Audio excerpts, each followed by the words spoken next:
법원 행정처 차장님, 예. 저는 어제 대법원 결정이 있었는데 이렇게 바로 국회에서 현안 질의를 통해서 판결의 구체적인 내용을 얘기하고 법원을 압박하는 이 모습이 그 입법부가 사법부를 침탈하는 모습이자 상권 분립에 결코 바람직하지 않다라고 생각합니다. 그래서 재판 관련된 것은 제가 그냥 원칙론만 몇 가지 말씀드리겠습니다.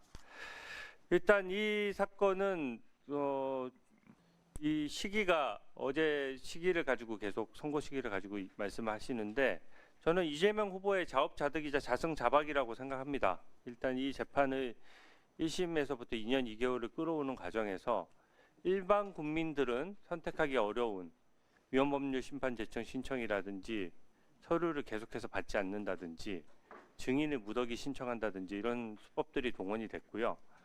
그렇기 때문에 지금 어떻게 보면 1년에 끝났어야 될 재판이 길어지면서 그 비정상을 정상으로 돌리는 과정이라고 생각합니다.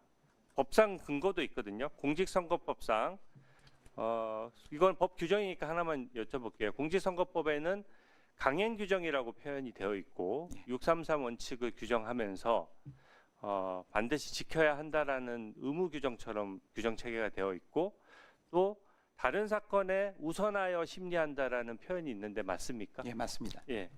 저는 이 법 규정을 지키기 위해서 대법원이 원칙을 지킨 것이라고 생각하고 사실 법원 판결만 놓고 보면 1심하고 대법원의 의견이 완전히 같았는데 2심에서 유죄인 것을 무죄로 잘못 판단하면서 사실은 1심 유죄, 2심 유죄 대법원에서 어제 확정이 됐어야 맞는 사건이 이렇게 2심의 잘못된 판단이 개입되면서 결과적으로는 재판이 늘어지게 됐는데 그 또한 사법 체계 안에 있는 것이기 때문에 제가 더 구체적인 말씀을 안 드리겠습니다.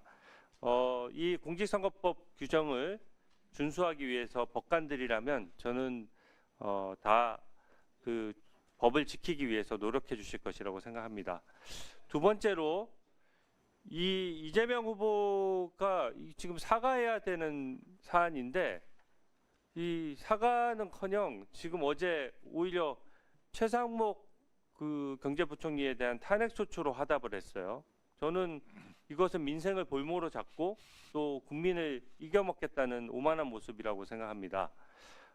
지금 이재명 후보가 친형 강제 입원에 관여 안 했다라고 함으로써 2심까지 벌금 300만 원이 선고됐다가 그때는 판례까지 변경되면서 다수 의견 7명, 소수 의견 5명으로 무죄로 기사 회상한 일이 있었습니다. 그때는 대법원 판결을 존중합니다라고 하고 어떻게 보면 희색이 완전히 만연했었는데 지금 어제는 10대 2로 다수와 소수 의견이 갈렸는데도 지금 거기에 대해서 구체적인 내용에 대한 설명 없이 사법 쿠데타니 어쩌니 하면서 사법부만 겁박하는 것이거든요.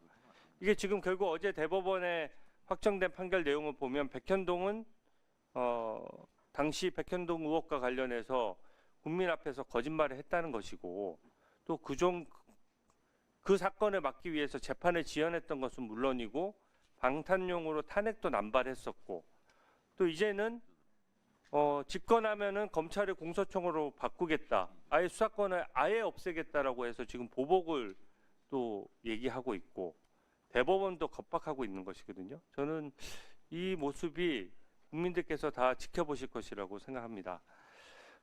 또 이제는 급기야 오늘은 또 셀프 사면용으로 대통령 되면 재판 멈춘다는 법안도 제출하겠다라고 하고 또 공직선거법을 이거 지금 현재 재판 중인 정치인들도 많은데 벌금 100만 원에 벌금 1000만 원으로 상향하겠다는 법안을 이미 민주당에서 발의를 해놨고요. 심지어 이제 허위사실 유포죄도 없애겠다고 하는 판국입니다. 저는 이렇게 개인을 위해서 한 개인을 위해서 이렇게 입법권을 남용해서는 절대 안 된다라고 생각하고요. 법무부 차관님, 네.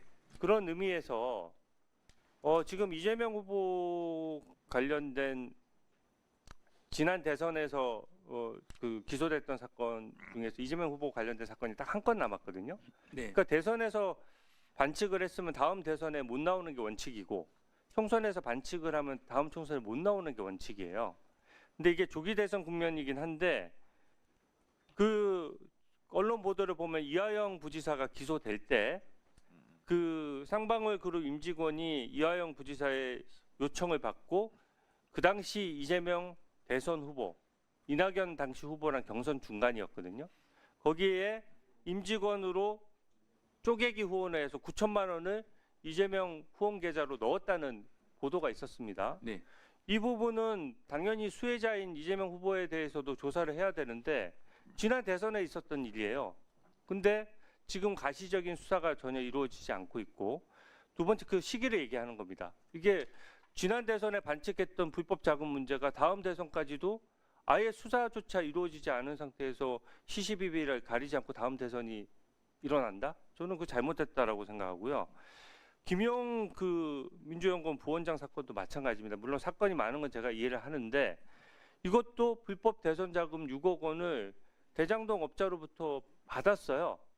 받아서 사실심의 최종심인 2심에서 징역 5년을 선고받고 법정 구속돼 있는 상태입니다. 그러면 당연히 검찰 수사의 속성상 실질적인 수혜자이자 이득을 받던 이재명 당시 후보가 그 사실을 알았는지 완전히 최측근이잖아요. 그 부분에 대해서 의미 있는 수사를 진행해야 되는데 지금 언론 보도를 보면 최근 들어서 국민의 관심이 고조됐다라고 볼 수 있는 명태균 이슈라든지 이런 것들은 연일 소환 조사라든지 이런 보도가 나오고 있는데 이 사건은 지금 너무 지나치게 몇 년간 멈춰 있거든요. 이 부분에 대해서는 공정하게 대선 전에 가려야 된다라고 보는데 어떻게 생각하십니까? 네, 위원님께서 말씀하신 부분은 검찰에서 합리적으로 판단해서 결정할 것으로 생각하고 있습니다. 이상입니다. 제가 의원님들의 발언에 대해서는 가급적이면 사실관계 부분에만 제가 말씀을 드리는데 주진우 의원님 방금 발언 중에 입법부의 사법부 침탈이라는 발언은 적절해 보이지 않습니다. 자, 주진우 의원은 예상한 것마다 다 틀리더구만요. 5대3, 4대4 헌법재판 이거 틀리고 파기자판 주장했는데 그것도 틀리더군요. 자, 그래서 파기자판 이것을 주장하고 요구하는 것이 그러면 사법부 침탈입니까? 각자 주장을 할 수 있는 거지만 이건 같은 입법부에서 일원으로서 사법부에 침탈한다는 표현은 적절해 보이지 않아요. 지금 헌법은 국회 해산권을 없애고 국정감사를 부활시켰어요. 국회의원들이 위원회에서 발언하는 것은 어떤 것도 할 수 있어요. 주진우 의원이 파기자판이라는 말로 사법부에 압력을 넣는 것에 대해서 할 수 있어요. 민주당도 사법부의 어제 판결에 대해서 이런저런 주장을 할 수 있는 거예요. 근데 그것을 입법부의 사법부에 대한 침탈이다 이런 표현은 적절하지 않다. 곽규택 의원 반말하지 마시고 자 적절해 보이지 않습니다. 그 단어는 제가 국회법도 다 살펴보고 했는데